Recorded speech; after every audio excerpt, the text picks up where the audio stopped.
প্রেমের বন্যায় শ্রীমান মহাপ্রভু জগৎকে মাতালেন, জগৎকে ভাসালেন। বাবা হরি বল।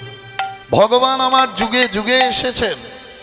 यदा यदा हि धर्मस्य ग्लानिर्भवति भारत अभ्युत्थानमधर्मस्य तदात्मानं सृजाम्यहम् परित्राणाय साधूनां विनाशाय च दुष्कृतां धर्मो संस्थापनार्थाय सम्भवामि जुगे जुगे।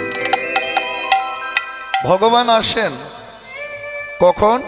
যখন ধর্মের উপর গ্লানি নেমে আসে, যখন অধর্মের প্রাদুর্ভাব হয় মা, তখন সাধুদেরকে রক্ষা করার জন্য, অসুরদেরকে বিনাশ করার জন্য এবং ধর্মকে স্থাপন করার জন্য তিনি অবতীর্ণ হন।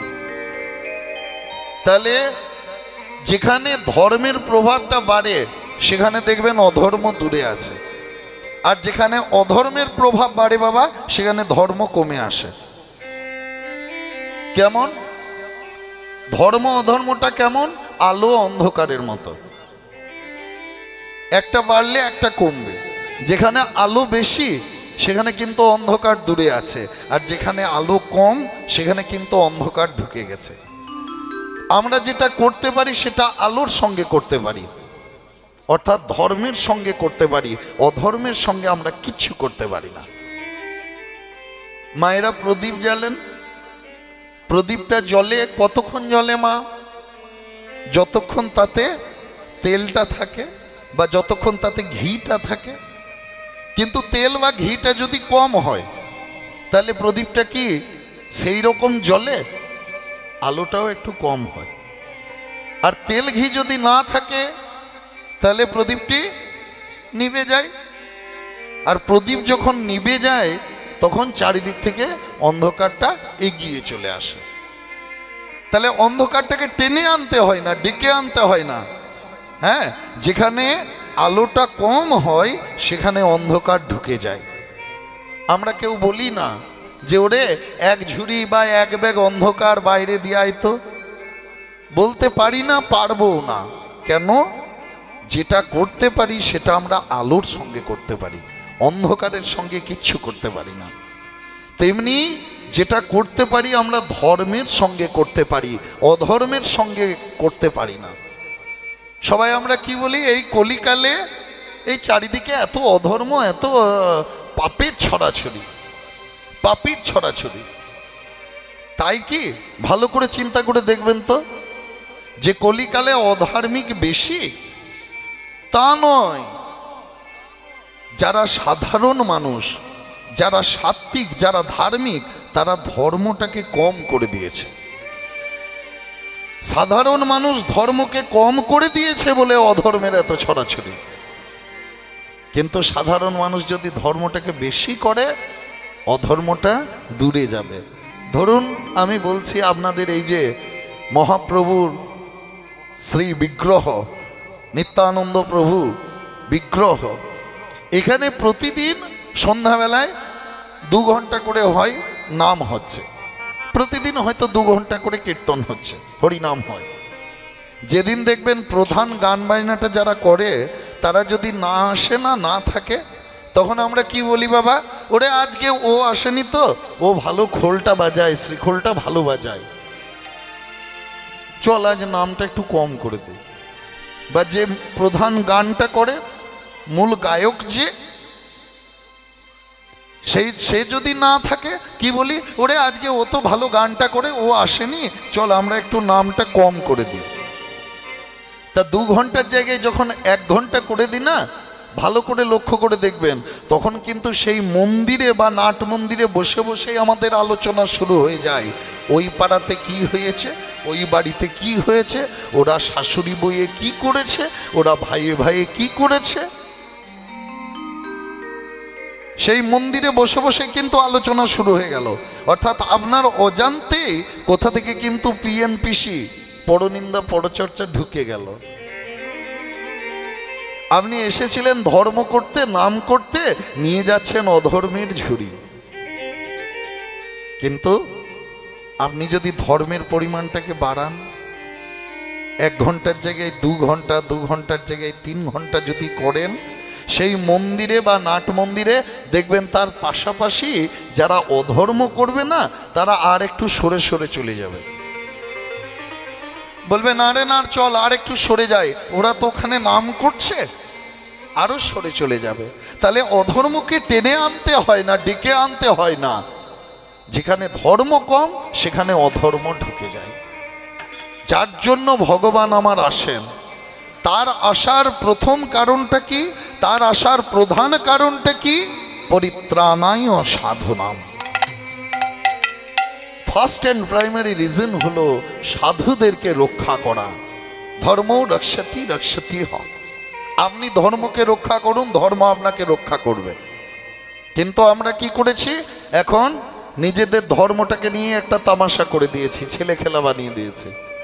হ্যাঁ, দিয়ে শেষে কি বলি, আমার ছেলে আমাকে দেখছে না, আমার বৌমা আমাকে দেখে না, হ্যাঁ ছেলে মারধর করতে যায়। আরে মারধর করবে না কেন মা?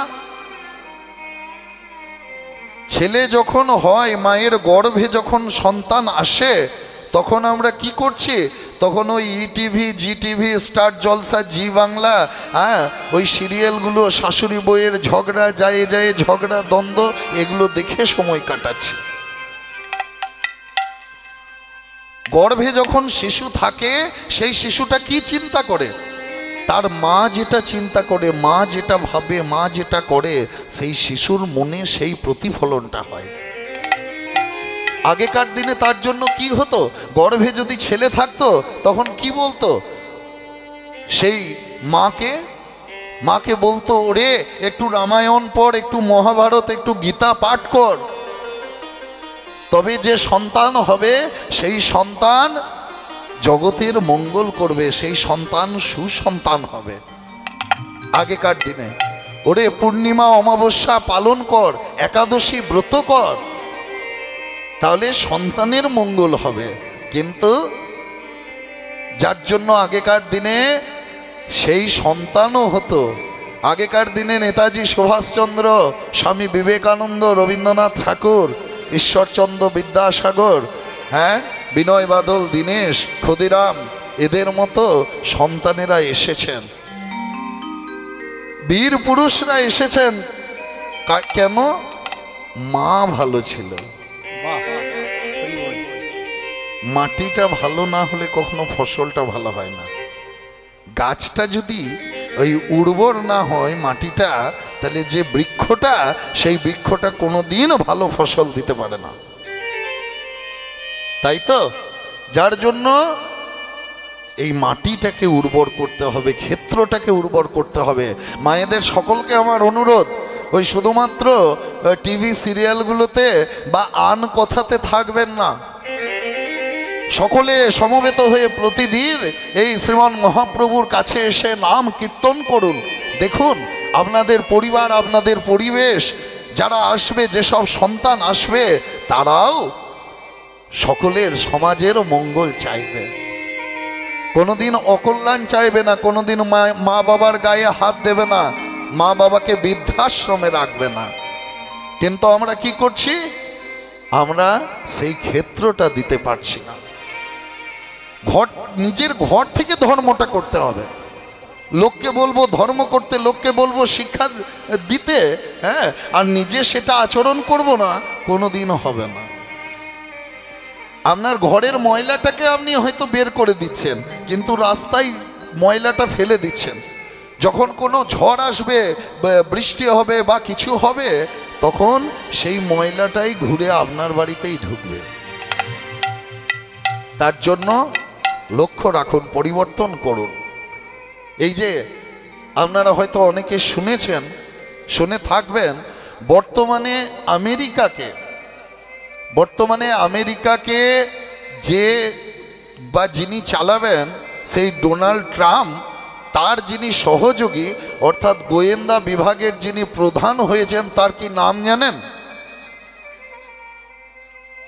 তার নামটা কেউ জানেন? আমেরিকাতে গোয়েন্দা বিভাগের যিনি প্রধান হয়েছেন, তুলসী গবার্ড। তার নাম হচ্ছে তুলসী। জন্মসূত্রে সে সনাতন হিন্দু ধর্মাবলম্বী নয়, কিন্তু তার মা সনাতন হিন্দু ধর্মকে পালন করে, যার জন্য তার মেয়ের নাম রেখেছে তুলসী। সেই তুলসী গওয়ার্ড যে 18টি গোয়েন্দা সংস্থার মালিক, যার কথায় গোটা বিশ্বটা এখন নাচবে ঘুরবে। কেন? তার মাকে দেখুন, তার মা হচ্ছে সেই তিলক মালা করা মহিলা, যার গর্ভে এসেছে এমন মহিলা। এই মহিলা যেমন তেমন নয়। ইরাকের যখন যুদ্ধ হয়েছে, কুয়েতের যখন যুদ্ধ হয়েছে, তখন লেফটেন্যান্ট ছিলেন। যে ভদ্র মহিলাকে গোয়েন্দা প্রধান করা হয়েছে লেফটেন্যান্ট ছিলেন, যুদ্ধও করেছে। আবার যখন শপথ গ্রহণ করছে আমেরিকার সেনেটে দাঁড়িয়ে, তখন হরে কৃষ্ণ কৃষ্ণ কৃষ্ণ হরে হরে, হরে রাম রাম রাম হরে হরে, এই মহামন্ত্র উচ্চারণ করছে। ভাবতে পারছেন? সেখানে দাঁড়িয়ে বলছে শ্রীল প্রভুপাদের জয়, ইস্কনের জয় দিচ্ছেন। ভাবুন, বিদেশে আমেরিকার মাটিতে দাঁড়িয়ে কার জয় দিচ্ছেন? সনাতন হিন্দু ধর্মের জয় দিচ্ছেন। সবাই বলে এ জাতীয়তাবাদী, এ সনাতন হিন্দু ধর্মাবলম্বী, একে ভোটে জিতিও না, কিন্তু তত্রাপি মানুষ তাকে সমর্থন করেছেন এবং বর্তমানে গোয়েন্দা বিভাগের প্রধান হয়ে আছেন এই তুলসী গাওয়ার্ড। এবং ভারতবর্ষের প্রধানমন্ত্রী নরেন্দ্র দামোদর মোদীকে ইনি গীতা উপহার দিয়েছেন। ভাবতে পারছেন? আমরা এখনকার যুগে কেউ ভাবতে পারি না এই কথাগুলো, যে একজন বিদেশি গীতা উপহার দিচ্ছেন কাউকে, কোনো ভারতীয়কে দিচ্ছেন। অথচ গীতাটা হলো ভারতের গ্রন্থ। গীতা আমাদের অনেকের বাড়িতে হয়তো আছে বা থাকতে পারে, কিন্তু গীতাটাকে রেখেছি কি জন্য বাবা? আমরা ওই মাঝে মাঝে ফুল দিই, হ্যাঁ, পুষ্প দিই আর সাজিয়ে রেখে দিয়েছি। এখানে আমরা কজন আছি যে গীতাটা পড়ি, সেই গীতা গ্রন্থটাকে উচ্চারণ করি? কজন আছি? নেই। এমন সংখ্যা পাবেন না। কেন? ওটা আমরা সাধু সন্ন্যাসীদের জন্য রেখে দিয়েছি।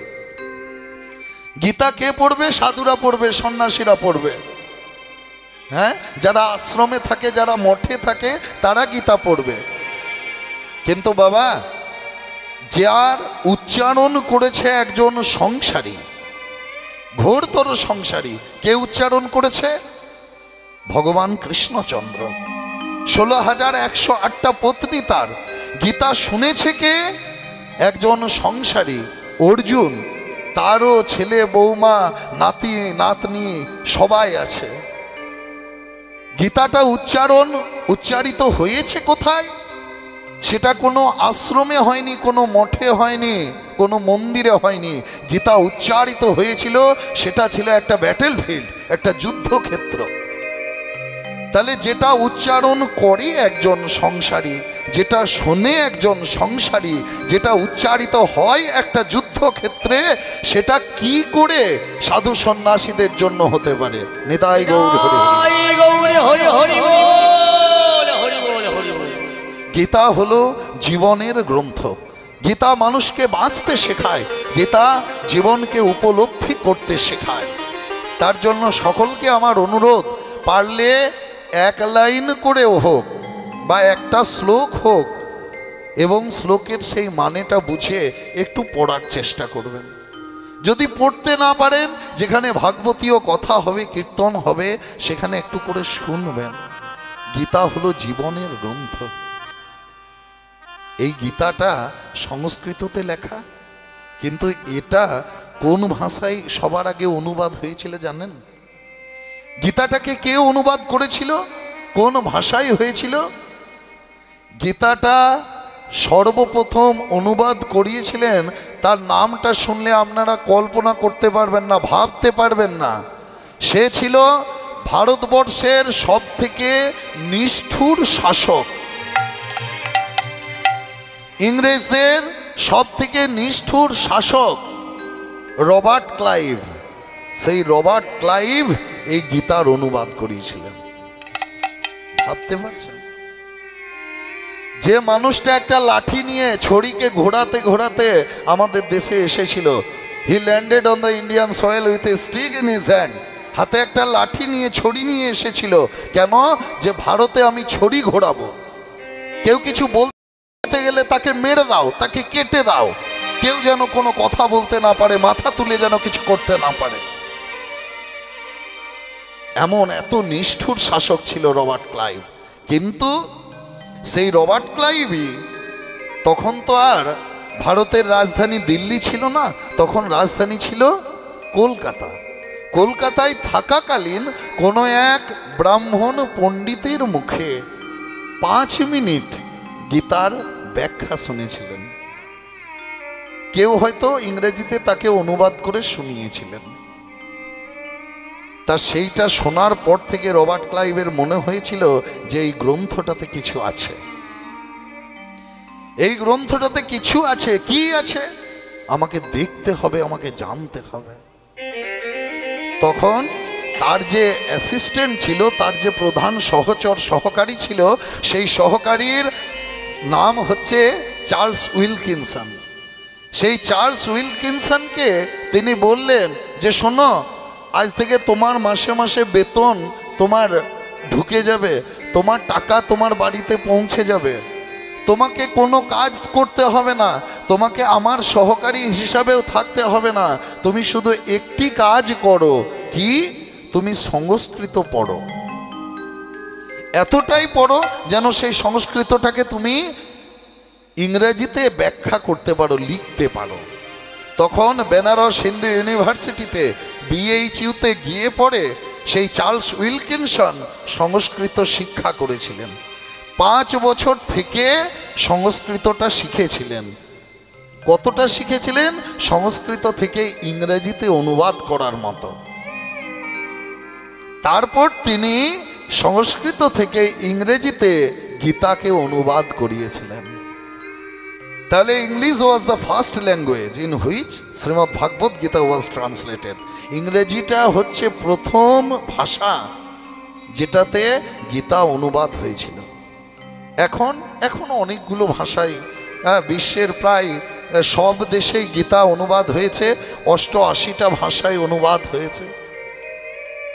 তাহলে ভাবুন, গীতা অনুবাদ করেছিলেন কোনো ভারতীয় নয়, একজন নিষ্ঠুর বিদেশি শাসক। সে ভারতে এসে যে কি, যখন গীতাটা পড়ছেন তখন তিনি বললেন যে মরার বিদ্যা আর মারার বিদ্যা একমাত্র এই গ্রন্থে আছে। কি করে মরতে হয়, অর্থাৎ কি করে নিজেকে উৎসর্গ করতে হয়, আর কি করে লোককে মারতে হয়, এইটা জানতে গেলে গীতাটা পড়তে হবে। আর আমি যে প্রসঙ্গে কথাটা বললাম, আমেরিকা যে বস্তুটাকে মেনে চলে, যে নিয়ম মেনে চলে, সেটা হচ্ছে ইকুয়ালিটি অ্যান্ড ফ্রিডম, সমানতা এবং স্বাধীনতা। এটাকে মেনে চলে আমেরিকা। তা আমেরিকার যিনি সংবিধান রচনা করেছিলেন এমারসন ওয়ে, তিনি ছিলেন বিচারক, তিনি ছিলেন দার্শনিক, ফিলোসফার, তিনি ছিলেন সাংবাদিক, রিপোর্টার, তিনি ছিলেন লেখক। তা তিনি আমেরিকার সংবিধান রচনা করেছিলেন। আজ বিশ্বের যে সব থেকে উন্নত দেশ সেটা হলো আমেরিকা। তা আমেরিকার এমারসন ওয়ে বলছেন যে আমি যখন আমেরিকার সংবিধান রচনা করেছি তখন আমি ভারতবর্ষের ধর্মগ্রন্থ গীতাকে অনুসরণ করে করেছি। ভারতবর্ষের ধর্মগ্রন্থ গীতাকে আমি বারবার পড়েছি, তারপর আমি আমেরিকার সংবিধানকে রচনা করেছি। ভাবুন, যে বইটা আমরা একবারও খুলি না, যে বইটার উপর ধুলো জমা পড়ে, যে গ্রন্থটাকে আমরা সাজিয়ে রেখে দিই, আমেরিকা মতো দেশ সেটাকে পড়ে সেইটাকে তারা নিজের জীবনের কাজে লাগাচ্ছে। গীতা হচ্ছে জীবনের গ্রন্থ। গীতা মানুষকে বাঁচতে শেখায়, গীতা আমাদের জীবনকে উপলব্ধি করতে শেখায়। তাহলে এই যে আমেরিকার বর্তমানের তুলসী, এই মহিলা, তিনি হচ্ছেন গোয়েন্দা প্রধান। কেন হবে না? কারণ তারা আমাদের গীতার সারবস্তুটাকে নিয়েছে। তারা কাউকে উপহার দিচ্ছে, তাও আবার গীতা গ্রন্থ। আর আমরা উপহার দিই কি একটা মোবাইল। আমরা মোবাইল উপহার দিচ্ছি, আমরা উপহার দিচ্ছি মায়েরা ভালো ভালো দামি দামি শাড়ি, দামি দামি গয়না। হ্যাঁ, আর বাবারা কি করছি, বাবারা কাউকে কিছু বাড়ি করছে, তখন মার্বেল, মোজাইক, টাইলস এসব বসিয়ে আমরা আমাদের, কিন্তু আধ্যাত্মিক উন্নতিকে আমরা কেউ করছি না। যার জন্য এই ধর্মটাকে রক্ষা করতে হবে। ভগবান আমার আসেন যুগে যুগে, তার আসার প্রথম আর প্রধান কারণই হলো পরিত্রাণায় সাধুনাম, আগে সাধু রক্ষা। তাই मन में बसाकर तेरी मूर्ति उतारू में गिरधर तेरी आरती। मन में बसाकर तेरी मूर्ति उतारू में गिरधर तेरी आरती।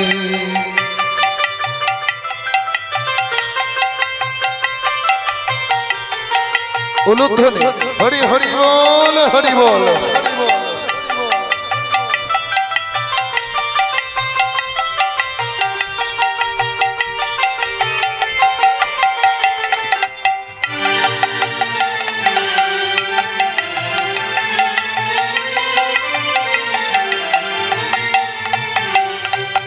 करुणा करो कष्ट हरो ज्ञान दो भगवन, अब में फंसी नाव मेरी तार दो भगवन।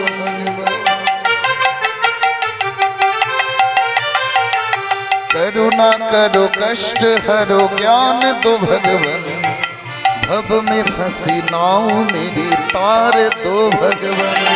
दर्द की दवा तुम्हारे पास है, दर्द की दवा तुम्हारे पास है, जिंदगी दया की है भीख मांगती।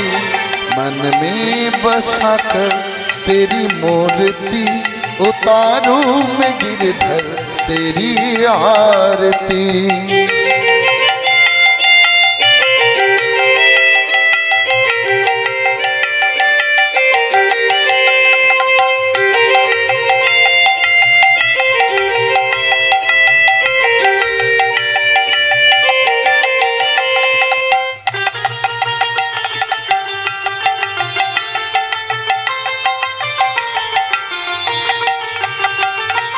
मांगू तुझसे क्या मैं यही सोचूं भगवन, जिंदगी जब तेरे नाम कर दी अर्पण।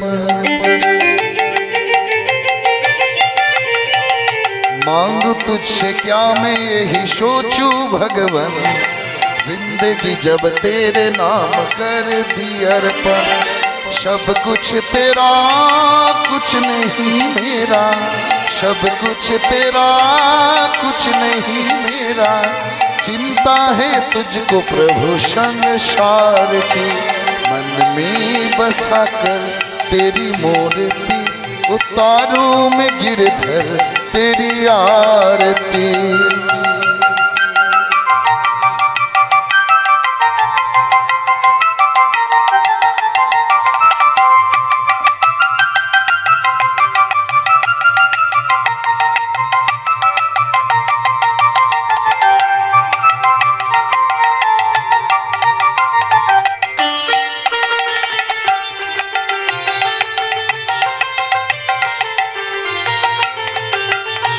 वेद तेरी महिमा गाए संत करे ध्यान, नारद गुणगान करे छेड़ बीना तान। वेद तेरी महिमा गाए संत करे ध्यान, नारद गुणगान करे छेड़ बीना तान। भक्त तेरे द्वार करते हैं पुकार, भक्त तेरे द्वार करते हैं पुकार। सनातन की है यही आरज़ी, मन में बसा कर तेरी मूर्ति उतारूं मैं गिरधर तेरी आरती, बसा कर तेरी मूर्ति उतारूं मैं गिरधर, उतारूं मैं गिरधर, उतारूं मैं गिरधर तेरी आरती।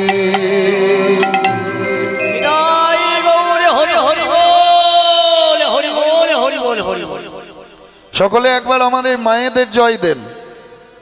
এত কষ্ট করে যারা এই মহতী হরিবাসরের আয়োজন করেছেন এদের একবার সকলে মিলে জয় দেন।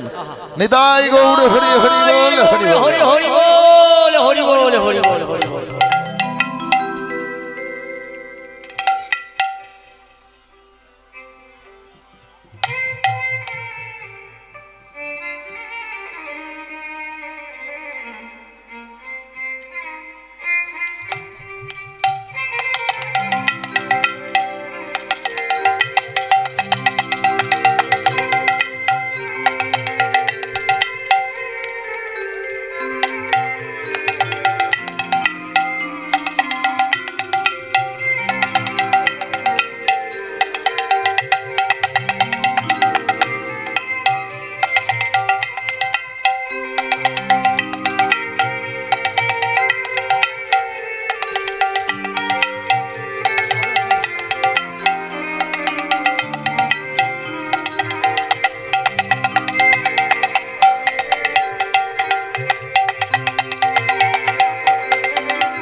তা যার জন্য ভগবান আমার আসেন প্রথম কারণ হলো সাধু রক্ষা, তারপর কি করেন বিনাশায় চ দুষ্কৃতাম, অসুরদেরকে দমন করেন এবং শেষে ধর্ম সংস্থাপনার্থায়, ধর্মকে তিনি স্থাপন করলেন। দেখুন ভগবান কৃষ্ণচন্দ্রের মধ্যে এই তিনটি গুণই কিন্তু খুব ভালোভাবে ছিল বাবা। তিনি অসুরও বধ করেছেন, মেরেছেন, সাধুও রক্ষা করেছেন মা, আর ধর্মকেও স্থাপন করেছেন। এখন আপনারা বলবেন কৃষ্ণ অসুর মেরেছে জানি, পুতনা বধ করেছে, অঘাসুর, বকাসুর, হ্যাঁ তৃণাবর্ত সেটা জানি, কৃষ্ণ সাধু রক্ষা করেছে জানি, কর্ণমুনি, সান্দীপন মুনি অনেককে, কিন্তু কৃষ্ণ ধর্ম রক্ষা কোথায় করল? তার উদাহরণ কি? তার উদাহরণই হলো এই গীতা।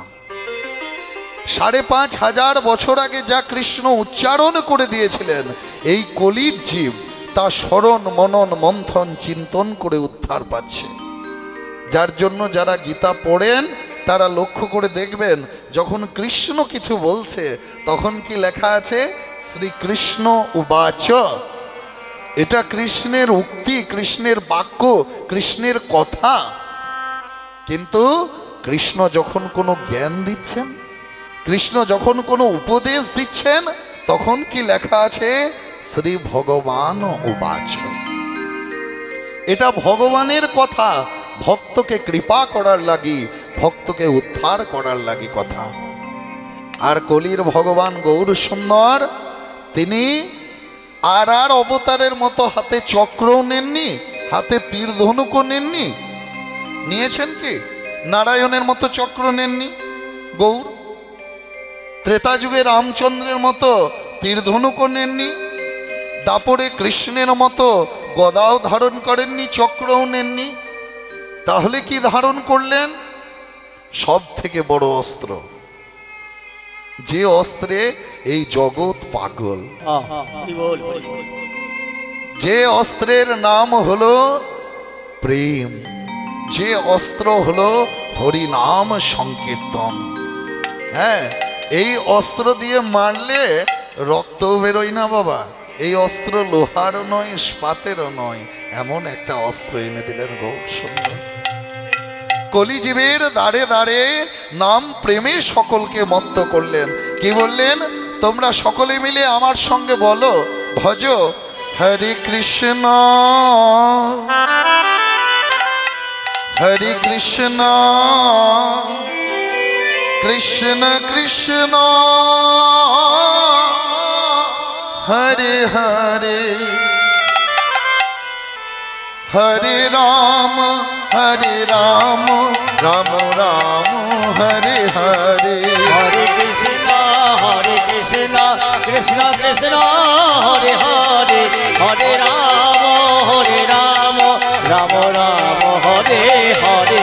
হরে কৃষ্ণ কৃষ্ণ কৃষ্ণ হরে হরে, হরে রাম রাম রাম হরে হরে।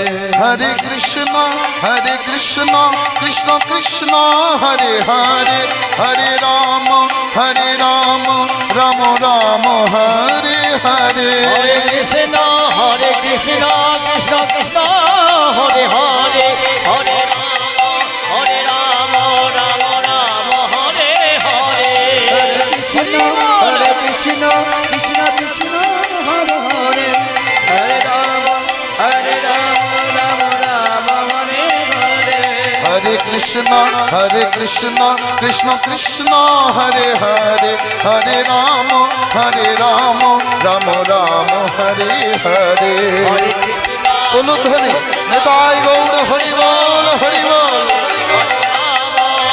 রাম রাম হরে হরে, হরে কৃষ্ণ কৃষ্ণ কৃষ্ণ হরে হরে, হরে রাম রাম রাম হরে হরে।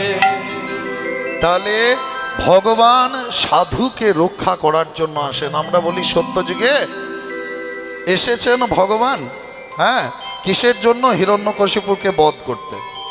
ত্রেতা যুগে এসেছেন রাবণ বধ করতে। দাপর যুগে এসেছেন কংসকে মারতে। কিন্তু মা, কাউকে মারার জন্য তার নিচে নামার প্রয়োজন পড়ে না। কাউকে মারতে গেলে তাকে নিচে নামতে হয় না, হয় কি? এখন তো আবার মানুষ মানুষকে মারে বাবা, ভগবানকে কেন নামতে হবে?